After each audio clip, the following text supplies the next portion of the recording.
Hey, how's it going, guys? Welcome back to Beacon Pines, Chapter 8, The Cold Hard Truth. We just found a secret lair to good old Nuncreed's secret laboratory. And it turns out he is not a bad guy. Well, he's a bad guy, but not a bad guy, I guess. I don't know. But it turns out our grandmother is the one that's been freezing us to death.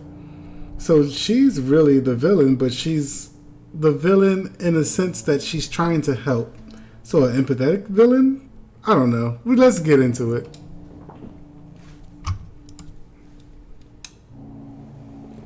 Beck leapt up, allowing the suction to yank her into the dark. Dimness eclipsed around her like the shutter of a camera as she seemed to cover great distance in mere moments. Her only points of reference were glints of upcoming turns, which approached with frightening speed, only to carom her gracefully along. She heard the tinny, distant echoes of Rollo's glee. Once she stopped fighting against it, the ride was impossibly smooth. Then, all of a sudden, as if minutes had passed in an instant, light blazed into view. A burst of wintry air snuffed across her face, and she was flung out into the cold. Hey, looks like we're back here again.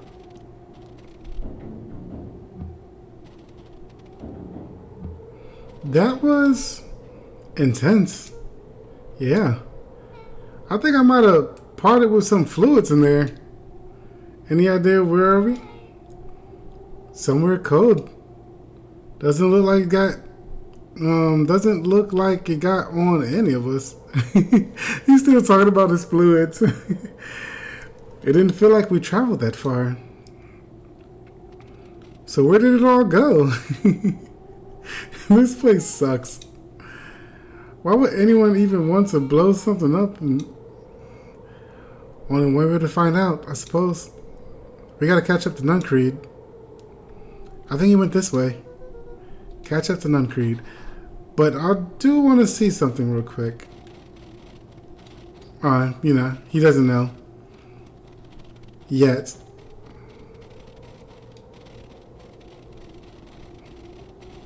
Right. Let's see if I can throw the snowball. This looks familiar, yeah. Maybe we can clear off the snow. No time. Nuncreed's getting away. Oh, doesn't let me this time. How do they not notice that the town's the same layout? Okay, this is starting to feel really familiar. I may not be the most well-versed of all things Beacon Pines, but this does look like some sort of frozen replica of town. Oh, I got it! It's so obvious now. Mr. Nuncreed is an alien. Rollo. Stick with me here. His species can only live in sub-zero temperatures. Oh boy. Here we go. The source is their base camp dimension, so naturally they keep it cool. We found it by traveling through those metallic wormholes back there. The final objective? Kill us all and shapeshift into a Beacon Pine citizen of their choosing. You never really had me. But you very much lost me there. You get used to it. We should keep moving. No pigs. As they rounded the corner to the frozen town square, they spotted Mr. Nuncreed inching cautiously toward a pit at its center. He held his arms out gingerly, as if approaching a beast in the wild. Upon closing the distance, Luca recognized what Nuncreed was after. Gran stood confidently at the edge, one arm outstretched over the abyss. Nearby, a wheelbarrow had been emptied out. She held a lit torch, which flickered. So she got caught in it too. Jennifer, I don't know what you think you're doing, but I assure you this is not going to solve anything. If you drop that, you're doomed this whole town. Oh, it wasn't me who doomed this town. I've been watching you, Joseph. I know if you've done. You and your co-conspirators. Gran? What's happening? Luca, you and your friends need to leave right this moment. Mr. Nuncreed turned back toward the kids, desperation in his eyes. Listen to your grandma, Luca. This is between me and Juniper. Rollo and Beck held steadfast in awe. Luca approached closer. Mr. Nuncreed spun back toward Gran, his voice growing louder. You got it all wrong, Juniper. Just hand over the torch. You don't understand what you're doing. How could I possibly trust you to do the right thing? Walt told me everything. He trusted you, and you betrayed his trust. Luca, did you know that this man's entire life is a lie? If it weren't for him, your father might still be alive. Mr. Nuncreed winced with anguish, his voice hardened. That's not true. They both now yelled, not to each other, but at fate itself, making their peace with long-held burdens. The wind howled with encouragement. Walt was like a brother to me. We just had different ideas on how to effect change. Very convenient for you to wait as very convenient that your ways just happen to line your pockets. Now that's not fair. They menaced at each other, both catching their breath. The moment balanced on a knife's edge. Amid a blur of emotions and memories, Luca's mind flooded with questions. The wind calmed, as if to give him the stage. Okay, so I can weep or I can hum. Okay, so let's see. What would be the wrong choice? I'm thinking the wrong choice would probably be hum. So I'm going to go with hum. And then the next one I'll go with weep.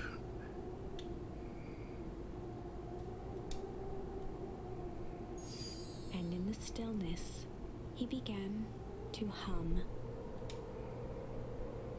After the death of his father, Luca had trouble sleeping. Each night, his mother would sit at the foot of his bed. Oh, this might have been the right choice. It was the only thing that could calm his mind. The only thing that, however briefly, could make it all seem okay. That melody pervaded every memory Luca had of his mother. Shivering in the raw snow, he began to hum it out loud.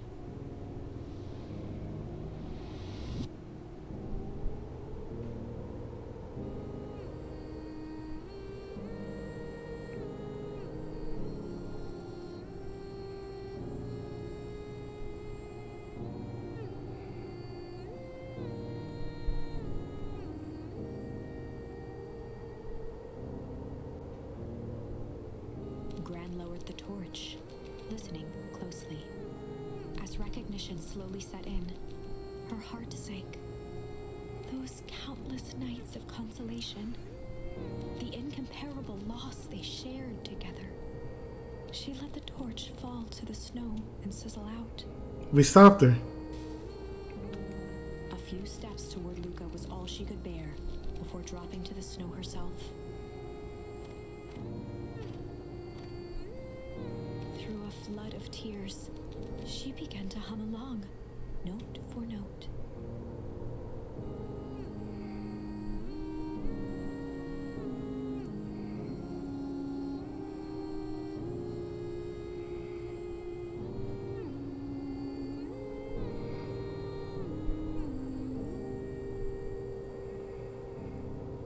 Huh.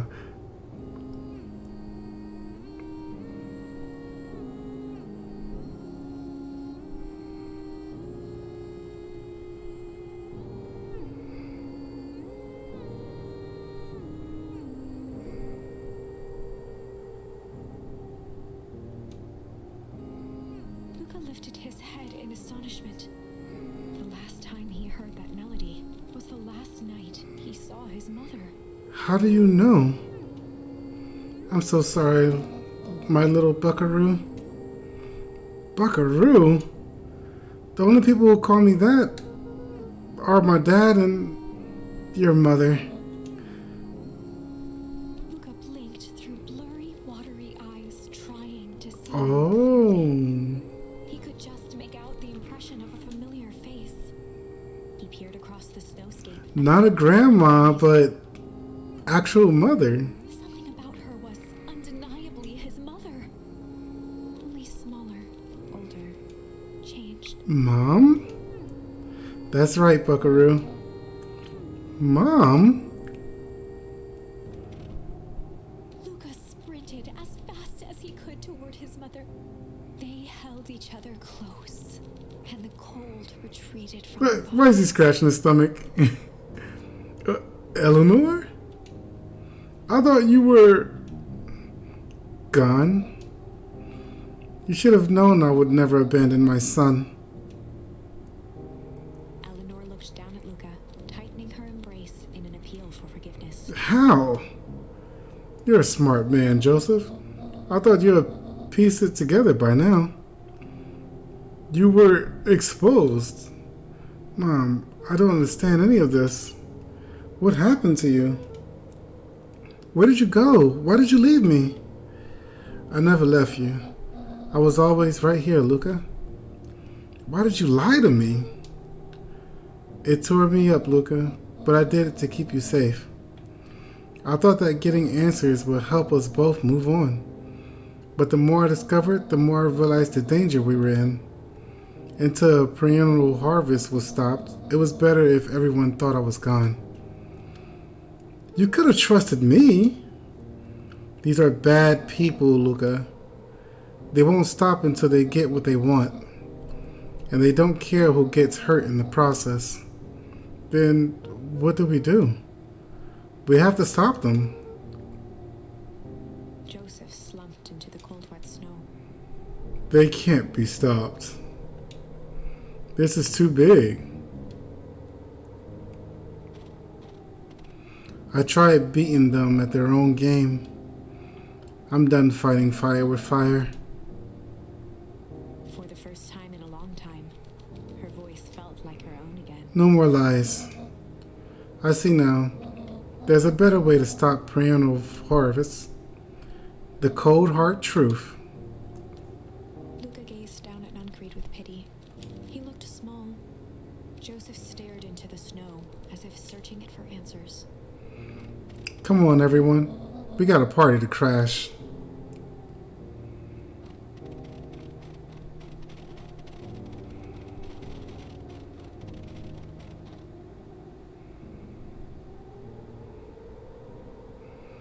You don't understand. He always wins.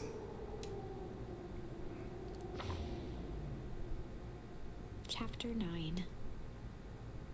The Devil You Know. 7 months ago, Eleanor Van Horn crept down the maze of sterile hallways under perennial harvest. She stopped in front of the large steel door marked Deep Engineering. No turning back now. She raised a trembling hand. The stolen keycard worked as promised, and the door buzzed open with mechanical efficiency. She was immediately hit with the smell of disinfectant. It was some sort of laboratory. In one corner was a desk covered in papers. Across the room stood a tall metal pod with hoses protruding from its base. She rushed to the desk and began shifting through the piles of papers. They were experiment reports on something called Tempus Liquamen. There were dozens of them, every one stamped failed.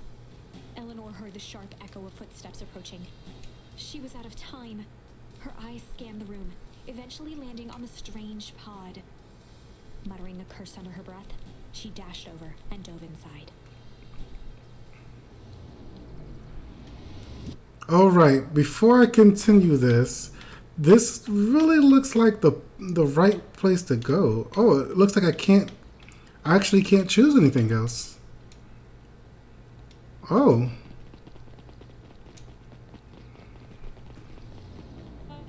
Grabbing the future by the scruff of the neck is making things happen. Change is a choice. I am tickled pink that we will all be making that choice together. How great is that? This man is a liar. Excuse me? I will not. This town has a dangerous secret, and I'm going to say Perry Harvest. I can't say that every time. Perennial, only exists to keep it hidden. Nonsense. They picked up the whole damn town and moved it right under our nose. You aren't making any sense, dear. Mr. Kerr addressed the crowd with a sarcastic tone. Imagine such a thing. It's absurd and just plain impossible. They promised they could fix the foul harvest. They told us they would clean this place up. We just had to leave town for a few days. But while they had us evacuated, Miss Hartfield, I'm afraid I'm going to have to ask you to. You're afraid of a lot of things, aren't you, dear? You sniveling little worm. This is growing tiresome. A little help, please? Don't you all see? This festival is a sham. An excuse to have the whole town gather in one place. They're planning something awful. I don't know what, but these people are wicked. Don't listen to her. She has absolutely no proof. I am the proof. I'm Eleanor Van Horn. Whispers filtered through the crowd. Well, aren't you just sneaky as the dickens? We all knew Valentine's fertilizer was too good to be true. And now this whole town is paying the price. Ladies and gentlemen, I'm so sorry about this disruption. My associates would take this obviously disturbed woman somewhere comfortable so that she can get the help she needs. She's not the one who's disturbed. You two-timing clown. You all know there's something wrong with this town. It was just easier to look the other way. The truth is,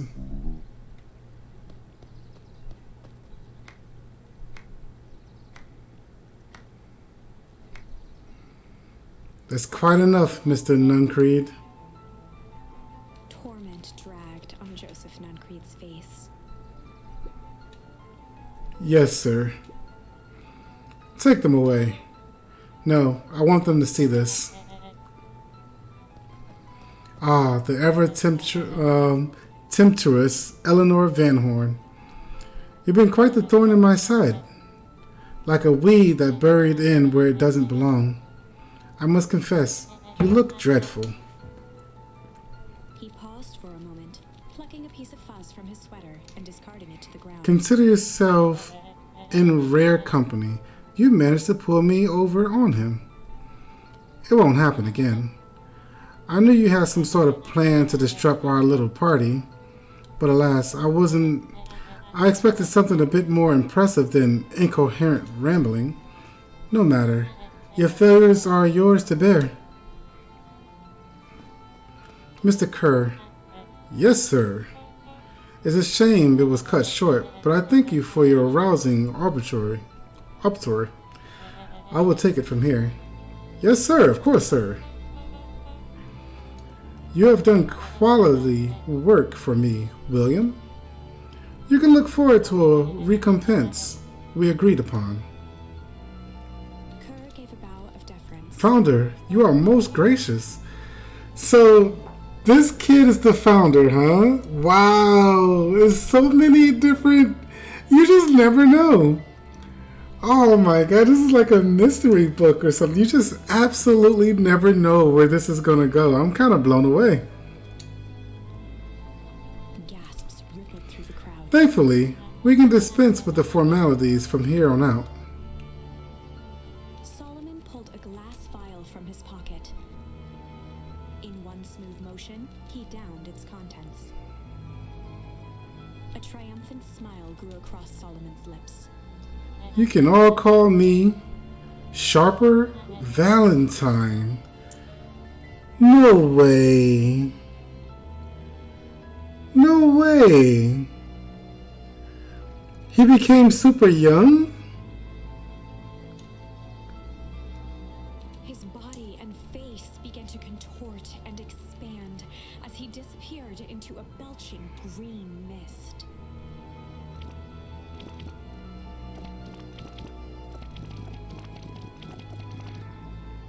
A hushed horror gripped the crowd.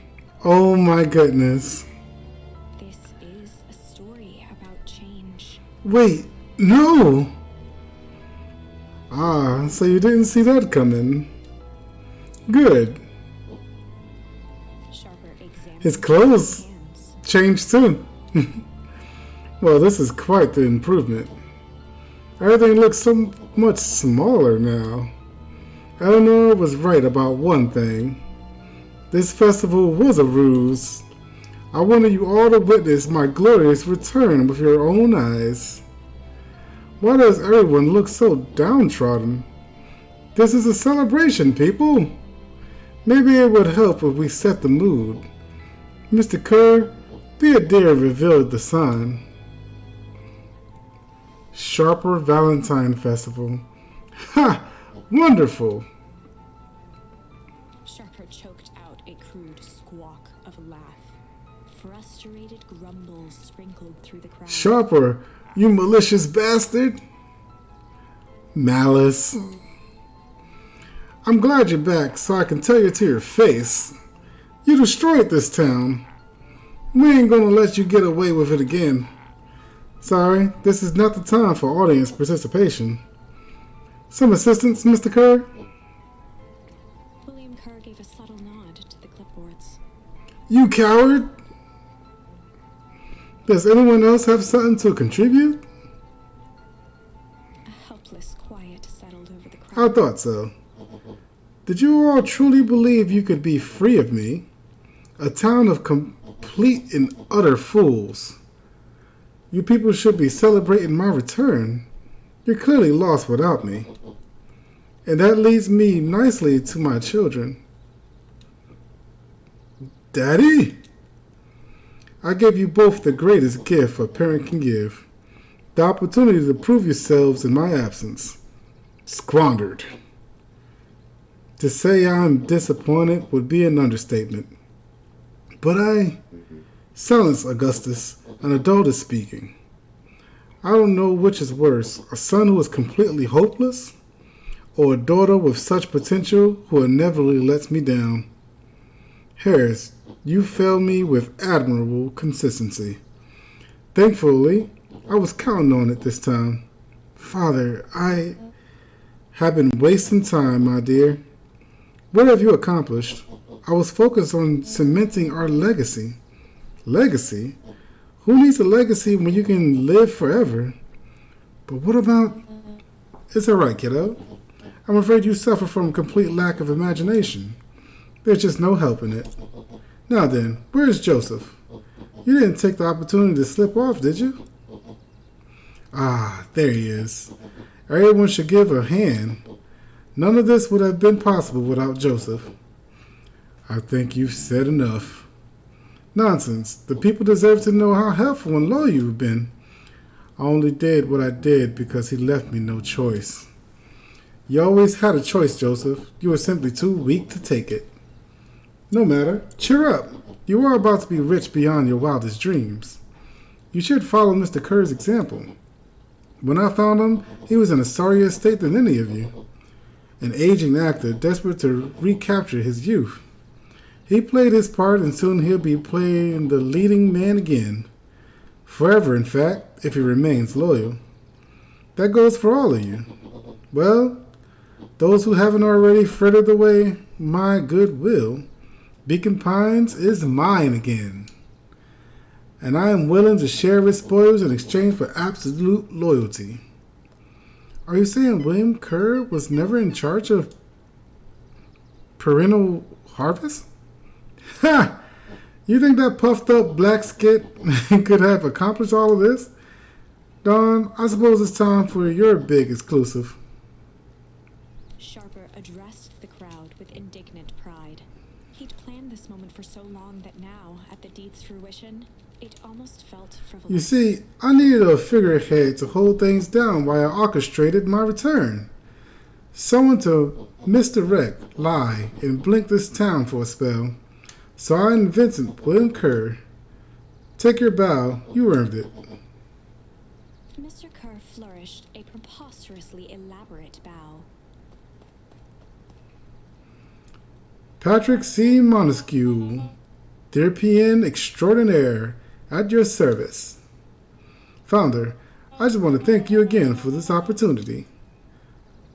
It truly was the role of a lifetime. Wait, so this Bill Kerr was a patsy the whole time? Now that your secret is out in the open, what's to stop this town from rising up against you? Oh, that's the delicious part. Fear. Thanks to our clipboards, I know what each and every person in this town fears the most. And I will make those fears manifest for anyone who steps out of line. The choice is simple. I'm not afraid of you. Ha! The young hero. I kept a keen eye on you too, boy. And your friends made a habit of disrupting my plans. What a pity. If things have gone a bit differently, you might have had your moment of triumph. But that's fate for you. You can't do this. Ah, but I can. I have won. Never underestimate what a great man can do given time. And now time is my plaything. Perhaps the most expensive thing I've ever bought. But well worth it. Ha! Sharper coughed up one final laugh and cracked his knuckles. Enough chit-chat. Let's get to work, shall we? And so, Sharper set about remaking the town in his own image. The fertilizer factory soon reopened for business. Sales rose steadily as more and more farmers across the countryside began to swear by its miraculous properties. Beacon Pines became famous, a secretive town that, for the right price, shared its gifts with all. Gifts that became more and more necessary in a world where winters grew longer and longer. Wow, you know what? Considering this is probably the best end so far. I mean, yeah, the guy's a sleazebag.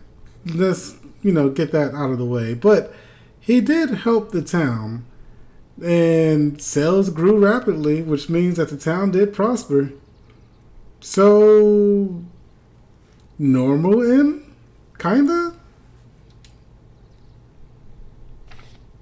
This is wrong, but things are becoming clearer now. You can feel it, right? We can't let Sharper win. He might just be the key to this whole thing. Let's see. That's the only thing I didn't change was crying. That was a long-winded ending, too. Oh, Malice. Huh. This is different. Let's try crying here, though.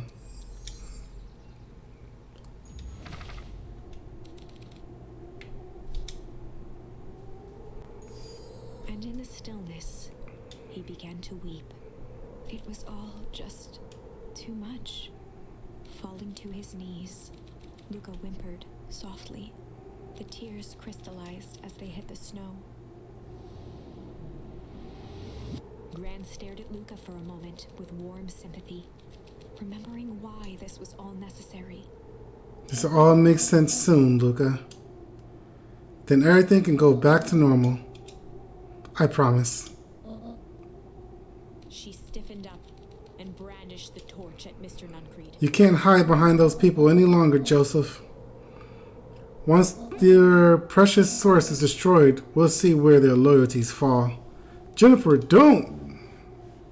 Ignoring his final plea, Gran flung the torch into the deep. And killed us all. She smiled and exhaled in relief.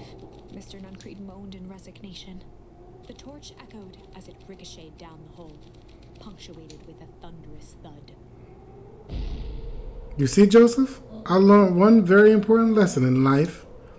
If you want things to change, then you must be willing to... Before Gran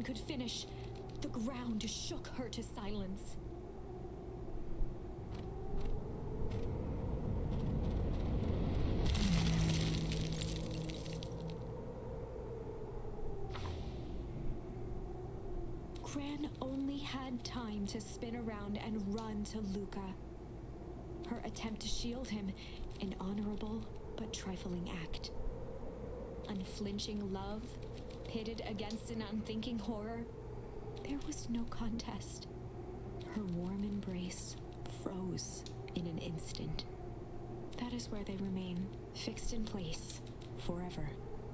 And so, our story ends on this melancholy scene.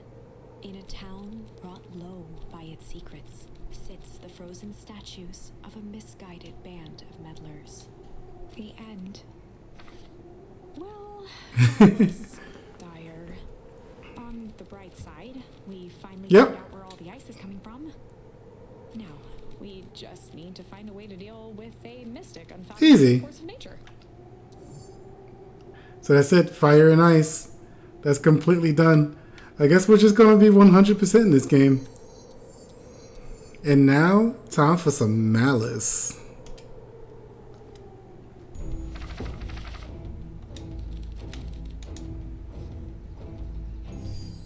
There was a malice lurking behind those eyes, like a trap ready to spring. Luca felt the weight of Nuncreed's hand on his shoulder. Something wasn't right. He didn't know why, but something was telling Luca to get out of I just want this all to be over. Of course, I'm sure it'll all work out soon enough. I should get going. I told Roxy I'll check for Rolo at the treehouse. Luca twisted free of Nuncreed's grasp. Of course. Luca, you know your dad and I were good friends back in the day. You can come to me with anything. Anything at all. Goodbye. Goodbye. You guys got anything to say? Nope. Alright, I'm out of here. I'm out. He's gonna shove me in there. Oh, I know who you are now, you son of a... You jerk! These festival decorations are a bit humdrum. Now, if I were to throw a festival, it would be a thing to behold. I agree, this is all more than a little sad. It's worse than sad. It's boring. What if we did a little something to spice things up? I'm listening. You know, the festival's sign waiting to be unveiled. It would be a shame if someone...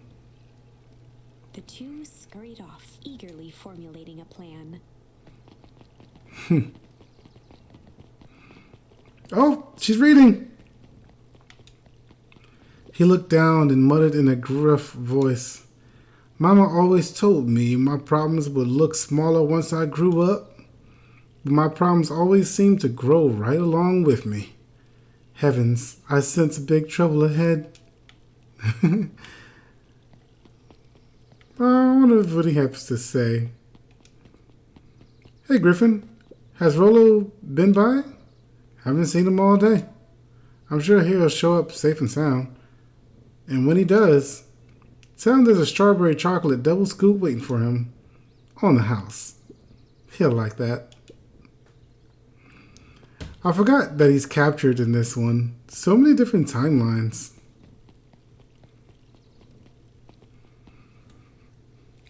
Identify yourself, please. Nellie Modwell. I work here now. I am unable to locate you on our staff row. Oh, I don't officially start until tomorrow. Mr. Kerr said I could come in early tonight to get a few things done. Hold, please. Clarence authorized. Thank you. Our harvest awaits. Why did I have to see that? Ah. Whoa! You can get a wrench to those noggins sneaking up on a guy like that. Don't scare a man while he's junking, sonny. Evening, Geoff. Isn't it kind of late to be junking? I might as well ask the same thing of you. Find anything good? Bah. Ever since Perennial Harvest moved in, even the junk is trash. You can learn a lot of a person by looking at what they throw away. with this bunch is all shredded paper and coffee cups. Well, I better get going. I didn't see nothing if you didn't see nothing. See what? Exactly. What a lazy pig. What's up, kid?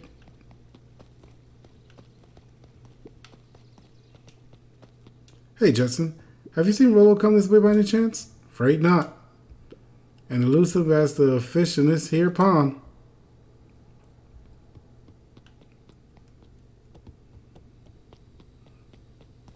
Rollo?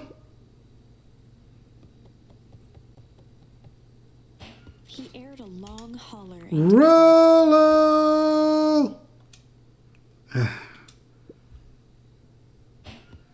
Rollo, wherever you are, I hope you're okay. Luca felt his eyes getting heavy and plopped into the beanbag. He conceded to its lumpy embrace.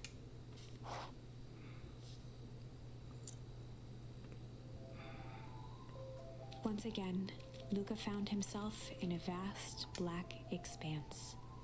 This time, he knew exactly where to go. He took a single confident step forward. The world flickered and pulsed. He found himself standing in front of the frigid air of a blazing campfire. The source. He plopped down cross-legged and gazed into the cold flame, waiting. Soon enough, the fire began to die out, popping sporadically, until all that was left was a single ember. Luca stood up and dusted himself off. He plucked the glowing ember from the cold ash, examined it, and slid it into his pocket. A keepsake. The voice of his father spoke behind him. "You made me proud, Buckaroo." Luca turned to face him. "Dad, what is this place?" A warm grin grew across his father's face.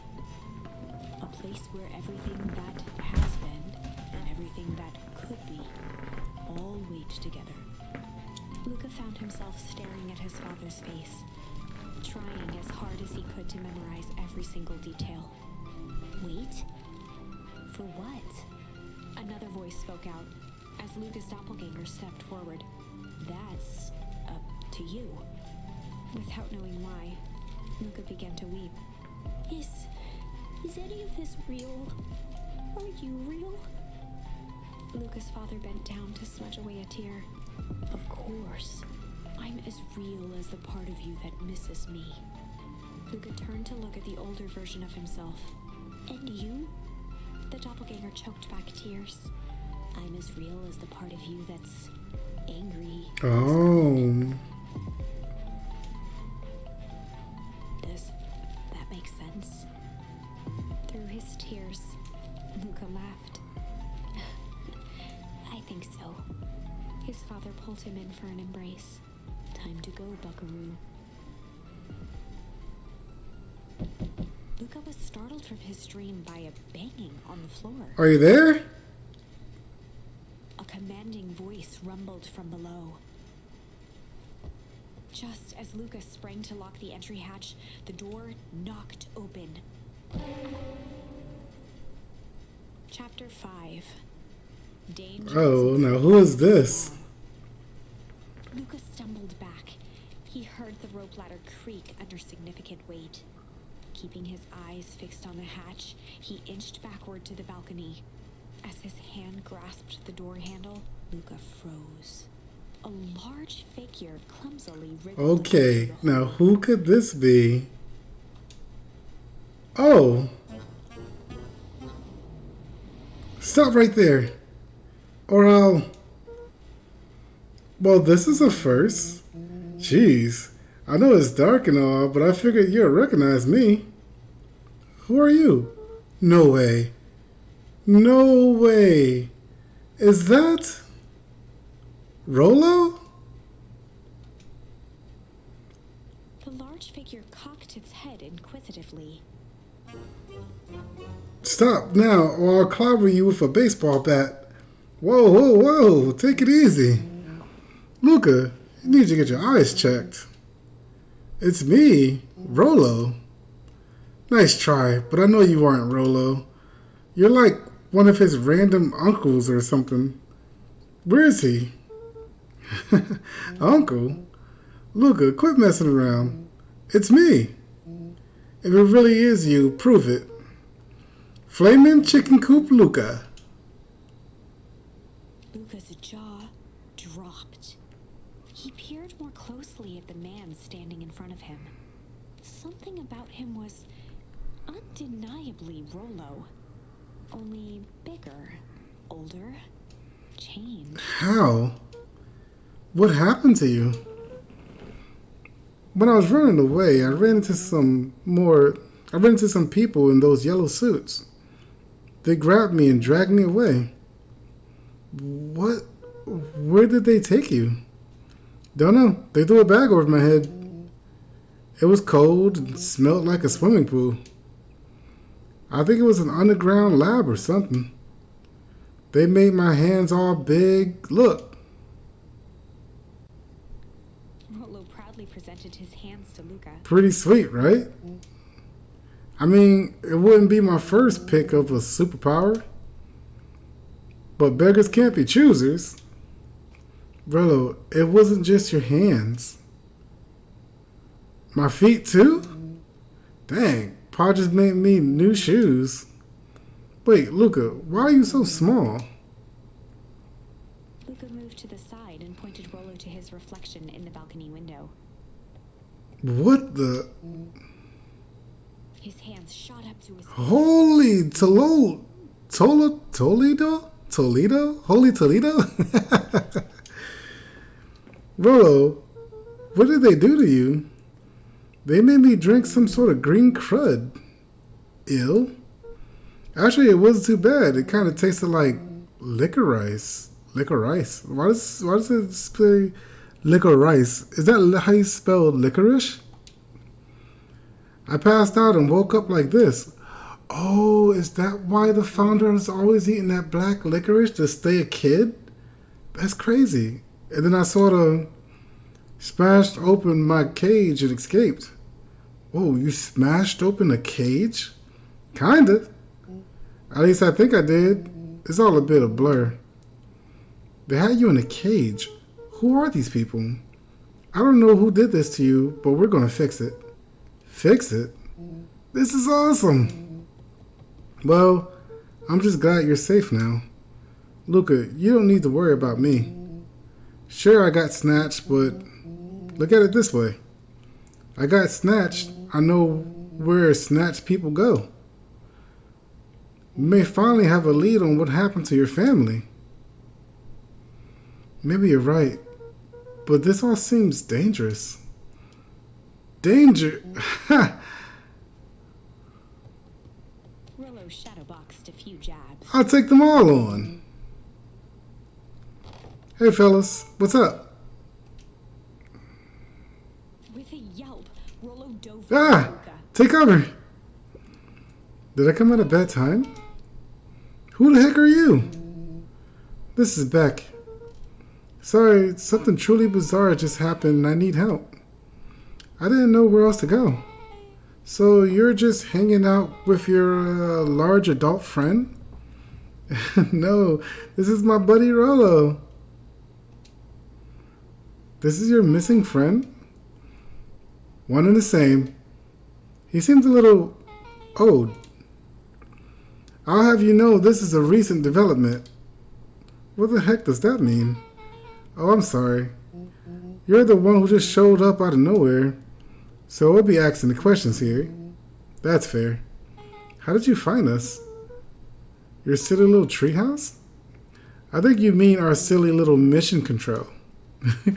I hate to break it to you, but your secret path isn't so secret. And I could hear your racket from a mile away. See, Luca, this is why we need to improve security around here. Not now, Rolo. Beck, you said something bizarre happened. Yeah, but She shot a nervous glance at Rolo. anything you can say around me, you can say around Rolo. This has been a weird day all around, hasn't it? Yep. Beck's eyes. Okay, so it all started when I made it back home. My first order of business was to try to salvage my hair, so I dyed it with some stuff from the chemistry set my mom gave me. Okay, just need to play it cool and hope no one notices. Notices what? Oh, nothing. I was just... Come over here and let me have a look. Oh, honey, what in the world did you do to your hair? I just kind of felt like a change. This is going to take forever to grow out. You were the one who said that change was a good thing, right? I was talking about your mother's new job. I was talking about us moving. Well, I guess it took your lesson to heart. Ilona tried to put on a smile. Before I forget, I came up here to tell you that Nellie had to go into work. Tonight? Her and Mr. Kerr decided it would be good for her to get some things done before tomorrow. That Kerr guy seems like a grade A creep. Beck. He is! Him and his weird cult of personality. You are not going to ruin this job for Nellie. It means too much to her. Oh, I know exactly how much it means to her. It means enough to her to exile her daughter to this podunk town. This place sucks. The people are weird. You just don't know them yet. It's always cold. We're in the mountains, you'll get used to it. I can't even pick a single decent station on the radio. It's all banjo music and farm reports. You know, I grew up in a town not that different from this one. Is that why you're better at talking to plants than people? Okay. So here's what we're going to do. First of all, you're grounded. What? In the morning, I'll have Nellie come and see what we can do about fixing your hair. You need to look presentable for the festival. But not another peep. She sighed, and after a moment, looked down at Beck sympathetically. I know moving is hard, honey. But that doesn't mean you have to make yourself miserable all the time. Other people seem to have that covered for me. And if you decide to rebel by dyeing your hair more, She flashed a sly grin and tousled Beck's hair. I'll just shave it all off for you. Think of how rebellious you'll look then. Very funny. Thank you. Good night, sweetie. Good night, Mom. Wait. First of all, this town does not suck. Second, you didn't help because you got grounded? No. I'm sorry, you got in trouble. It's my fault your hair got screwed up in the first place. Don't worry about it. I actually kind of like this look. Great. Can we get back to the story now? This next part is the important bit. I have this radio I upgraded with my mom and I used too angry to sleep. So I tried to dial in something worth listening to.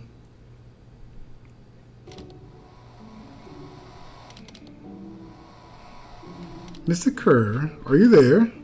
Mr. Kerr? Yes, I'm busy. What is it? Apologies, I have the founder on the line.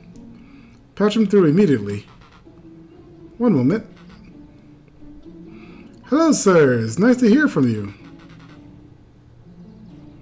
Skip the pleasantries. What's your report on the new lead researcher, Deep Engineer?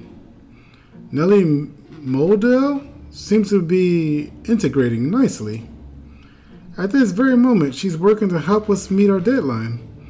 She offered to work overtime before I even had the chance to suggest it. Excellent. And you have faith that she's capable of finishing the work left by her predecessor? Her work must be complete before the festival. I will make sure she stays day and night until it's accomplished.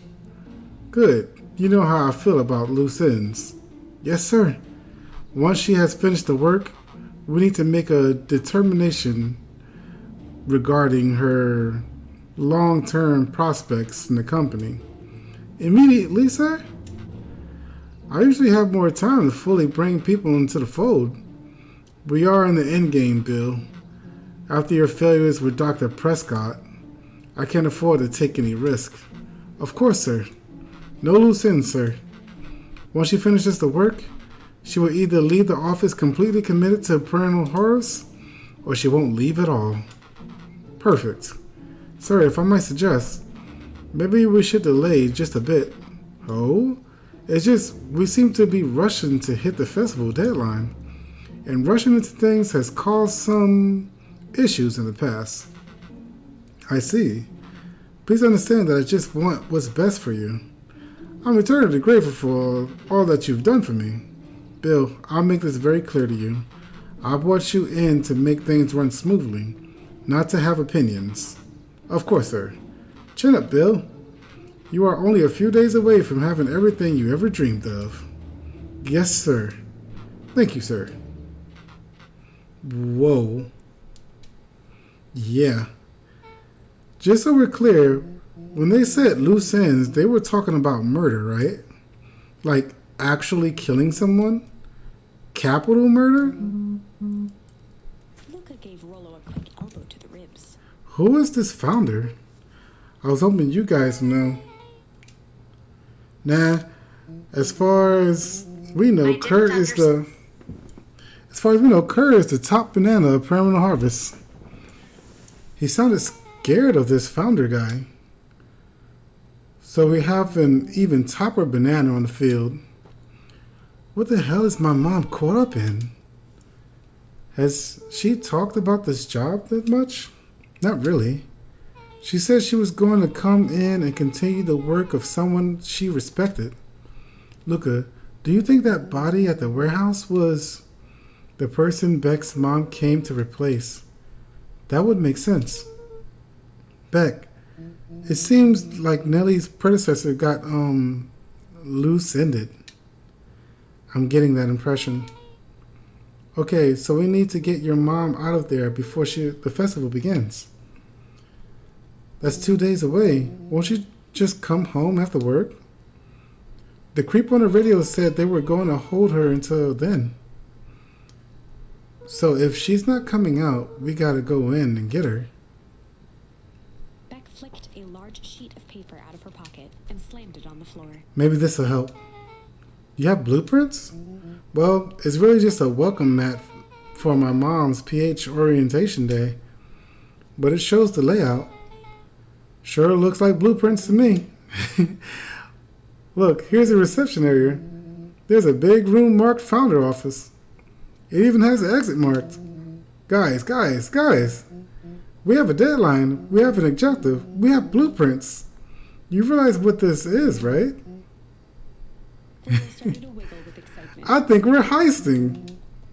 This is officially a heist. Chapter 6. Chapter 6. The heist. Alright guys, so I think I know and you know what we are doing on the next episode. We're breaking in. We're doing a heist. This game is fun. This game is taking so many twists and turns. It's unbelievable. But I'm going to go ahead and end the video here. If you like the video, consider dropping that like and subscribe to see more videos just like this one. I'm 3% Ninja, and I'll see you guys in the next one. Goodbye, and be good people.